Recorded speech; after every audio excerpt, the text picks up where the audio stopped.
जी sir, मैं सवाल ये है कि आजकल जो इतना हादसा हो रहा है या फिर प्राकृतिक आपदा भी आ रही है, काफी लोगों को घर में रहकर भी, काफी लोगों को घर से बाहर निकलने में भी डर लगता है। तो ये भय से कहीं ना कहीं छुटकारे के लिए हम क्या कर सकते हैं? देखिए, प्राकृतिक आपदा पर तो किसी का बस नहीं है। प्रकृति के साथ हम लोगों ने जो निश्चित रूप से कुछ न कुछ बर्बरता की है, उसका दुष्परिणाम देखा जा रहा है, पूरे वैश्विक रूप से देखा जा रहा है। उससे बचने का यही है, सावधान रहें, सजग रहें और भगवान से प्रार्थना करें। जिन राखे रघुवीर, जिसको बचना होता है। हमारे अहमदाबाद में एक भारत में घटना हुई, उसमें एक प्लेन क्रैश हुआ और उसमें 260 लोगों का शरीर शांत हुआ, लेकिन एक व्यक्ति बच गया। तो प्राकृतिक आपदा में भी भगवान को जिसे बचाना होता है वो ऐसी परिस्थिति में भी बच करके आ जाता है, और जिसे जाना होता है वो कहीं पर भी रहे वो चला जाता है। हमारे रामायण में एक बात कही है, सुनाऊं भरत भाभी प्रबल बिलख कहो मुनिनाथ, लाभ हान जीवन मरण यश अपयश विधि हाथ। मृत्यु और जन्म भगवान के हाथ में है, किसी के हाथ में नहीं है। इसलिए सजग रहें, सावधान रहें, भगवान का भजन करें और प्रकृति के प्रति धन्यवाद करना ना भूलें, ताकि प्रकृति हमारे ऊपर हैवी ना हो सके। धन्यवाद। मोहम्मद आरिफ आजा क्या है? मैं पाकिस्तान में पैदा हुआ था, मेरे पेरेंट्स इंडिया में पैदा हुए थे, 47 में माइग्रेट कर गए थे। मेरा छोटा सा सवाल है कि आप सब तो खुश नसीब हैं कि आप लोग सनातन में पैदा हुए। मैं मुस्लिम घर में पैदा हुआ, लेकिन स्टडी करके भगवत गीता पढ़ के मैं हिंदू हुआ हूँ, सनातन।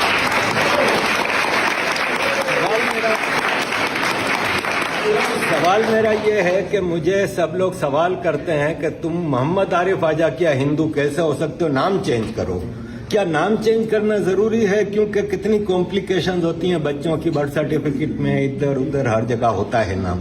क्या नाम चेंज करना जरूरी है? और जैसे आपने फरमाया कि भारतीय बन के रहो, तो क्या एक पाकिस्तानी बॉर्न भारतीय नहीं बन सकता अगर वो दिल से हिंदुस्तानी हो? Thank you sir. Thank you. पहली बात तो हिंदुत्व कोई एक धर्म नहीं है, हिंदुत्व एक मानवता की विचारधारा है। और मानवता की विचारधारा के लिए हमें ना आपके रंग से मतलब है, ना रूप से मतलब है, ना आपके देश से मतलब है। यदि आप भगवत गीता पढ़ रहे हैं, यदि आप भगवत गीता का अनुसरण कर रहे हैं, तो आपका नाम कुछ भी हो, आपकी पहचान कुछ भी हो, हम रहीम रस खान के भी गीत गाते हैं। हम रहीम रस खान के भी गीत गाते हैं, और जब देश की बात आती है तो अब्दुल कलाम को भी सैल्यूट करते हैं। हिंदुत्व, आप हिंदू हैं, आपने ये मान लिया, हमारे लिए यही काफी है, हमारे लिए यही बहुत है। आप नाम बदलो या ना बदलो, दिल में विचार यदि आपके बदल गए तो आप हमारे हो गए। दूसरा आपने क्वेश्चन कहा कि हमारा जन्म भारत में नहीं हुआ तो क्या पाकिस्तानी भारतीय नहीं हो सकता? सच ये है कि पाकिस्तान भी हमारा ही है। सच ये है आरिफ साहब कि पाकिस्तान भी हमारा है। 1947 के पहले आप हमारे थे, एक दीवार लग गई है 47 के बाद की, बंटवारे की, पर बंटवारे में देश दो हो गए हैं, दिल तो अभी भी काटेंगे पाकिस्तानियों का, भारतीय निकलेगा। तो बेहतरीन विद्यार्थी वही होगा जिसका टीचर बेहतरीन होगा। बेहतरीन गाड़ी तभी ड्राइव हो सकेगी जब बेहतरीन ड्राइवर होगा।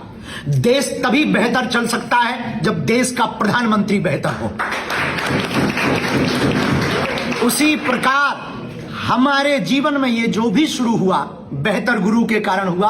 हमारे गुरु सन्यासी बाबा ने, हमारे ग्रैंडफादर वेरी पावरफुल मैन, एनलाइटेड हुए, और उन्होंने लॉर्ड हनुमान की अपने जीवन काल के लगभग 90% दिन हनुमान जी के चरणों में गुजारे। उनके पास रह करके हमने सेवा की, भजन किया, उनकी सेवा की, उनसे सीखा। वो बहुत अच्छे फिलोसफर भी थे, तो हमने उनके दार्शनिक भावों को, विचार को सुना, उनके विचारों को जीवन में उतारा। उन्होंने हमें जीना भी सिखाया, उन्होंने हमें चलना भी सिखाया, उन्होंने हमें बोलना भी सिखाया।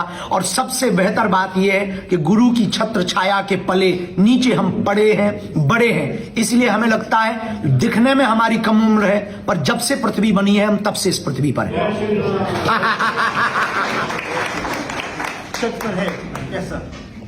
गुरु जी प्रणाम। आपका मुझे एक बात जो आपने कही है बहुत अच्छी लगी कि हम बटे हुए हैं। आज से 10 साल पहले मैं पार्लियामेंट में एक चीज के लिए गया था जहां के हमें इस देश में जाति पे बांटा जा रहा है। यहाँ का कानून में जाति है हिंदू और सिखों में, और वहां उस दिन पार्लियामेंट में सिर्फ 25 लोग थे। तो मैंने ये सवाल पूछा था कि हम 15 लाख हैं और यहाँ इस कमरे में हम 25 हैं। तो मेरे को बोला था सरदार जी आप चुप करके बैठ जाओ, और वो आज तक मैंने वो झंडा भी उठाया हुआ है। बोरिस जॉनसन को भी लिखा था और अपने ऋषि को भी मैंने खत लिखा था। बोरिस जॉनसन ने तो उस पर एक्शन लिया, लेकिन ऋषि जी ने कोई एक्शन नहीं लिया था। राइट, अभी वो हमें ये चीज उठानी है कि हमें इस चीज से उठना है, जाति को हटाना है, और हमारे जो आपने जो बात कही स्टेट को हटाना है। पहले हम भारतीय हैं, बाद में हम जो हैं वो हैं। मैंने भारत 1956 में छोड़ा, 56 में सब छोड़ा था। राइट, लेकिन आज तक आरिफ भाई को पता है 75वीं सालगिरह इंडिपेंडेंस डे पे हम दोनों तिरंगा लेके खालिस्तान के अगेंस्ट खड़े थे। अभी आपका जो हॉस्पिटल जो बन रहा है उसके लिए जो आप कहोगे, जो सेवा आप चाहोगे, डॉक्टर जी हमारे साथ हैं, जो जितने भाई बहन यहाँ हैं हम आपके लिए साथ खड़े हैं। आप सिर्फ हुक्म कीजिए। एक चीज और, हमारी एक बहन कनाडा से आपको मिलने के लिए कल को पहुंच रही है यहाँ। राइट, तो अगर मौका मिला तो जी हम जहाँ रुके हैं हाँ, आप कोई बात बता नहीं। सकते हैं। पहली बात, पूरी दुनिया में ये छोटी मोटी बातें तो बहुत चल रही हैं, छोटी छोटी दीवारें। अभी हमारे भारत का एक बालक स्पेस में गया एस्ट्रोनॉट बन करके, अंतरिक्ष यात्री बन करके। हमारे भारत के शुभांशु शुक्ला, शायद सब लोगों ने न्यूज पर देखा होगा। हमारे भारत के माननीय प्रधानमंत्री जी से जब बालक वो अंतरिक्ष में रहने वाले भारतीय नागरिक ने बात की, अभी चार का ग्रुप गया था और शायद आज ही वो वापस लौटे, आज ही उन्होंने लैंड किया है। तो भारत के लिए बड़ी गर्व की बात थी कि दूसरी बार कोई भारतीय नागरिक स्पेस मिशन पे गया। उन्होंने एक बड़ी बात बोली जो हमारे दिल को छू गई। प्रधानमंत्री जी ने पूछा कि कैसा लग रहा ऊपर से देखने के बाद पृथ्वी। तब उस भारतीय अंतरिक्ष यात्री ने अद्भुत बात कही, बोले ऊपर से देखने के बाद ये लगता है देशों की कोई दीवारें नहीं है, पूरी पृथ्वी एक है। ये बात हमारे दिल को छू गई। इसलिए आज शायद आपने हमारी बात को उस पर गौर नहीं किया, हमने एक बात पे जोर दिया, वन वर्ल्ड वन फैमिली। तो पूरे विश्व में जो वैमनस्यता, कहीं रंग की लड़ाई है, कहीं भेदभाव की लड़ाई है, कहीं छुआछूत की लड़ाई है, तो कहीं ऊंच नीच की लड़ाई है, तो कहीं न्यू पुराने की लड़ाई है कि तुम नए हो हम पुराने, नए पुराने की लड़ाई भी बड़ी कई देशों में चल रही है। तो कहीं जातवाद की लड़ाई है। सबसे बड़ी दिक्कत है भारतीयों में कि वो क्षेत्रवाद में बटे हैं, भाषावाद में बटे हैं, वो प्रदेशवाद में बटे हैं। यदि वो राष्ट्रवाद के प्रति सजग हो जाएं तो हम जहां भी रहेंगे तिरंगा लहराता रहेगा, ऐसे ही गुनगुनाता रहेगा और गीत गाता रहेगा, सारे जहां से अच्छा हिंदुस्तान।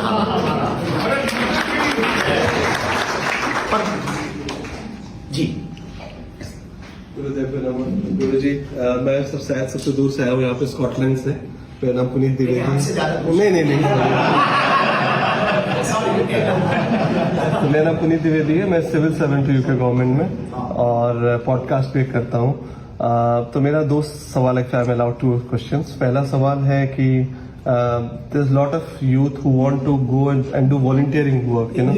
अच्छा, बहुत से यहाँ युवा स्टूडेंट, मैं कई स्टूडेंट ऑर्गेनाइजेशन के साथ भी एसोसिएटेड हूँ, उनको मेंटर करता हूँ। तो दे वांट टू, वो इंडिया जाना चाहते हैं कि सेवा करने के लिए कुछ वॉलंटियरिंग वर्क। तो क्या आपके बागेश्वर धाम में से अपॉर्चुनिटीज हैं जहाँ समर में लोग जाके कुछ सेवा कर सके?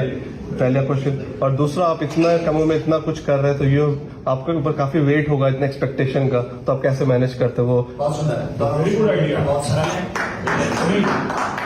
आप सबके सहयोग से, लोगों के प्रत्येक सहयोग से, और हम अपने जीवन की जो कथा कर रहे हैं उसमें हमें जो भी भारत में चढ़ोतरी देते हैं या जो भी मिलता है उसको हम निजी जीवन पे खर्च नहीं करते हैं। अभी तक भारत में अस्पतालों में मंदिर थे, हमारा ड्रीम है कि मंदिर में अस्पताल। उसके लिए लगभग 350 बेड की परिकल्पना है। 100 बेड फर्स्ट फेज लगभग 2027 के लास्ट 28 प्रारंभ में उसको हम पूर्ण करके सेवा के लिए समर्पित करेंगे, ताकि आने वाले लोगों को भगवान बालाजी की कृपा और दवा दोनों प्राप्त हो सके। पर उसमें हम खोल तो देंगे पर संचालन तो डॉक्टर ही करेंगे। जैसे कि डॉक्टर साहब बैठे हैं, तो पूरे वर्ल्ड के जो लोग सेवा भाव, मानवता को प्राथमिकता देते हैं, हम उनको फीस तो नहीं बहुत महंगी दे पाएंगे, वहां पर जो परमानेंट रहेंगे वो फीस पर रहेंगे। बाकी बीच बीच में सभी देशों के डॉक्टरों का एक एक सेमिनार रखेंगे, 10 दिन, 15 दिन, 1 महीने आप अपने जीवन काल के हमारे बागेश्वर धाम के साथ गुजारें, ताकि वहां आने वाले मरीजों को निःशुल्क इलाज मिल सके और उन्हें रोग से लड़ने की क्षमता मिल सके और आपका मार्गदर्शन मिल सके। तो 2 साल बाद उन युवाओं को ये मौका मिलेगा कि आप हमारे हॉस्पिटल में हेल्प कर सकते। पर अभी यदि आप आकर के अपनी छुट्टियों में सनातन परंपरा का अनुसरण करके कुछ सेवा करना चाहते, तो वहां गौशाला की सेवा है, प्रतिदिन अन्नपूर्णा चल रहा, 6 साल से भंडारा चल रहा है, लगभग 10,000 से 20,000 लोग निःशुल्क अन्नपूर्णा आज भी वहां खाते हैं।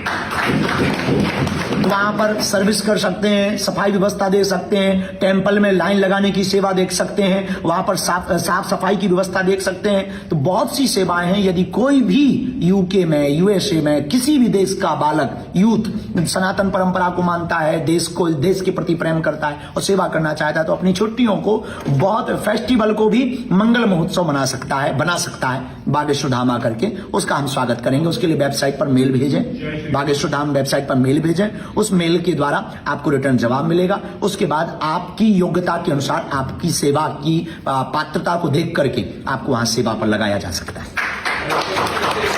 फिर आपने दूसरा कहा कि एक्सपेक्टेशन का बोझ। हाँ, देखिए एक्सपेक्टेशन हिंदी में बता दो जरा। उम्मीदों पे बोझ। हाँ, देखिए सबसे बड़ी बात है, यदि आप बाहर से जिएंगे तो आप लोडेड रहेंगे। पूरी दुनिया में बॉडी डिटॉक्स पर काम हो रहा है, हमने ब्रेन डिटॉक्स पे काम किया है। बॉडी डिटॉक्स से सिर्फ शरीर को हल्का किया जा सकता है, ब्रेन डिटॉक्स से बॉडी और ब्रेन दोनों को हल्का किया जा सकता है। तो meditation is the best. Everyday कोशिश भर हम ध्यान करते हैं, चैंट्स मंत्र जाप करते हैं, हनुमान चालीसा का पाठ करते हैं, और हम एक बात अपने चित्त में रखे हुए हैं जिससे हम इस स्ट्रेस को वो कर लेते हैं, मेंटेनेंस क्या कर लेते हैं, मैनेज कर लेते हैं। हमारी अंग्रेजी बहुत तेज है। अब वो ऐसे हो पाता है कि हमने ये मान लिया बचपन से हमारे गुरु के कहने पर, हम भगवान के इंस्ट्रूमेंट हैं, बजा भगवान रहा है। I'm so sorry, we're closing. Do you want to do one more? Yeah, the lady at the back. Just this will be the last question. Last question. She want to sing. She wants to sing 2 lines for me. प्रणाम गुरुजी, मेरा नाम जुम्मल शाह है। मैं अहमदाबाद से हूँ actually, but 20 years से यहाँ London में रहती हूँ और मैं अपनी खुद की म्यूजिक एकेडमी चलाती हूँ। सो आप सनातन धर्म का जो बोल रहे हैं, तो मैं यहाँ पे भारतीय संस्कृति को जीवंत रखने का थोड़ा सा छोटा मोटा कार्य करती हूँ, बच्चों को और बड़ों को सबको सिखाती हूँ। और जैसे लास्ट वीक गुरु पूर्णिमा गई तो आपकी क्लिप्स देख के बहुत आपको याद किया, बट पता नहीं था कि आपको मिलने का मौका मिलेगा। तो 2 लाइन आपकी समक्ष में अगर आपकी आज्ञा हो तो। Thank you so much. गुरु की महिमा कोई न जाने, गुरु की महिमा कोई न जाने, ना कोई पंडित ना ही सयाने, गुरु की महिमा कोई न जाने, गुरु की महिमा कोई न जाने, कोई न जाने। गुरु एक बहती गंगा की धारा, गुरु चरणन ने सबको तारा, गुरु एक बहती गंगा की धारा, गुरु चरणन ने सबको तारा, कृपा को सीखे हर कोई माने, गुरु की महिमा